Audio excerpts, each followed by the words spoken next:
Welcome to the Sent from Disneyland podcast. Here age relives fond memories of the past. If it's your first time joining us, welcome.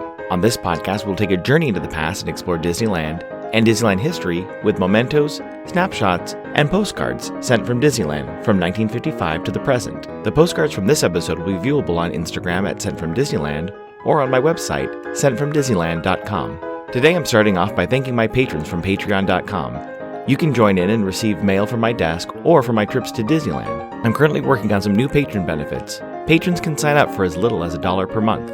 Special thanks to Random Olive, the first patron to this podcast, and to the e-ticket patrons Tania, Eric Daniels, Monica Seitz Vega, Joe Gamble, Scott Booker, Russ Romano, Michael and Christina Cross, Mary Henderson, and Sheila Harry.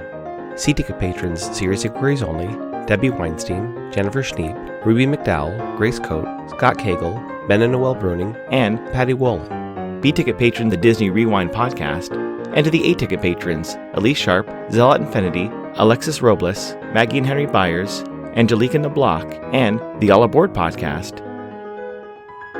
I am your host, your post-host Clocky, and today we have 2 postcards sent from Disneyland.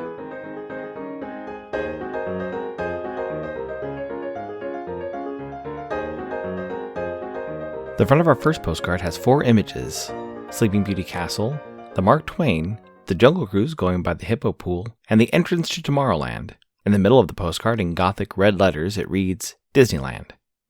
On the back it reads, 1. Sleeping Beauty Castle, 2. Mark Twain Steamboat, 3. Jungle Cruise, 4. Tomorrowland. It's postmarked July 31st, 1977, with a Santa Ana cancel. Although it's been removed, it was a green and gray postage stamp, which looks like it was the 9-cent right to peaceably assemble Capitol Dome postage stamp, Scott number 1591. I assume they visited the park on Saturday, July 30th, when park hours were from 8 a.m. to 1 a.m. The weather was a high of 91 and a low of 60. It's addressed to a Mr. and Mrs. G. Lombardo of East Boston, Massachusetts. It reads, 7/30/77. Dear Mom and Dad, we are spending a 3-day weekend at Disneyland. It's wonderful as ever. The weather is very hot. Hi from us all. Love, Tom, Valerie, Susan, and Tommy. This week I chose 2 postcards from 1977 because of a particular piece of ephemera in my collection. It's a folded piece of paper about the size of a credit card or a driver's license. The front of this mini booklet reads, Disneyland Summer 1977 Wallet Fact Card, Disney University. Just for some clarification, Disney University is different from the Disney College program. Disney University was founded in 1962 as the University of Disneyland and was a training program for new cast members. When Florida opened Walt Disney World in 1971, the name changed to Disney University. In 1977, a 3rd campus opened in Burbank at the Disney Studios. Since then, Disney University has only grown larger and into the international parks and beyond. This wallet card would have been given to cast members for a quick reference. Some of the front page facts include the park hours for the summer. From June 18th through September 4th, the park hours were from 8 a.m. to 1 a.m. every day. The front of the card includes a lot of historical information, including the first day of construction, July 17th, 1954, and opening day, July 17th, 1955, of the park. The first fiscal year attendance, which was 3,799,804. The total initial investment of $17 million, the fact that there were 22 major attractions and 10 acres of parking and 65 acres inside the park during Disneyland's first year. Following the history is a list of current facts and figures about the park, starting with the total park attendance at 157 million as of March 1st, 1977, the one-day record for attendance, August 16th, 1969, with 82,516 guests, that there are currently 56 major attractions, also that the parking and park have grown, now 107 acres of parking equaling 11,500 guest spaces, and 76.6 acres of the park inside the berm.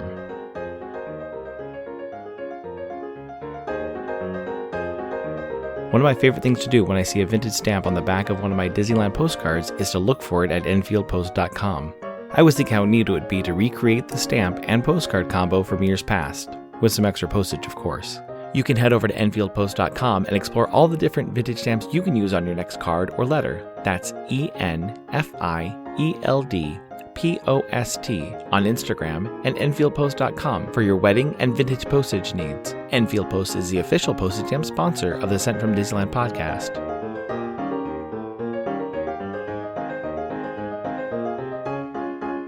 The front of our next postcard has the facade of It's a Small World. You can see the parade of children coming out of the center, and on either side the uniformed drummers. On the back it reads, It's a Small World. Children of the world parade gaily to the chimes of the happiest, most imaginative timepiece ever created. It's time for a delightful cruise to the shores of neighboring lands as Bank of America presents It's a Small World. It's postmarked September 7th, 1977, from Inglewood, California, with a 13-cent United States and Canada Peace Bridge 1927-1977 postage stamp, Scott number 1721. I assume they visit the park on Sunday, September 4th, when park hours were from 8 a.m. to 1 a.m. The weather was a high of 87 and a low of 60. It's addressed to a Mrs. Harriet Heyer of Rochester, New York. It reads, 9677. Dear Mother, we had a great day at Disneyland on Sunday. Spent 15 hours at the park, and went on rides galore. We had a ball, and the weather was beautiful. Went to Laguna Beach on Saturday, and stayed overnight in Anaheim. We were exhausted Monday. We are still having many problems with settling in. Even the mail wasn't being forwarded, and was a mess. It will take a while to feel at home again. I'm tired of moving and struggling. Even friends never remain true nowadays with all the mobility. Oh well, it'll get better someday. So glad you're doing better, and an ulcer is all you had. Your therapy must be similar to mine with esophagitis. I use Mylanta whenever it comes back, too. But it's been no fun, I know. Take care. Love, Bev. P.S. Brian's birthday was September 2nd. This postcard was sent the last day this summer 1977 wallet card would have been used, September 4th, 1977. Most of the other information on the panels focused on food, shopping, and entertainment.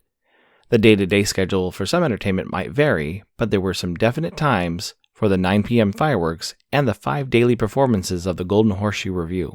It was amazing to see how much nighttime entertainment was available, including nightly bands in Frontierland, a host of bands performing nightly on the Space Mountain stage, plus the Main Street Electrical Parade.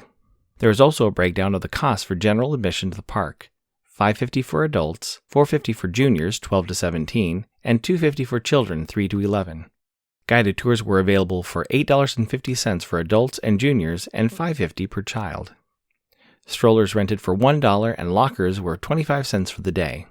Listed on one of the interior flaps of the card included the local phone number for Disneyland and 3-digit numbers to call for security, the 3 first aid locations in the park, guest relations, lost children, and the fire department for emergencies only. My favorite service information on this wallet card is the Baby Care Center description, which reads, Presented by Gerber, facilities for changing infants, preparing formula, warming bottles, and Gerber baby food on sale. Babysitting is not available. And the postage stamp and mail service, which mentioned that vending machines and mailboxes located throughout the park.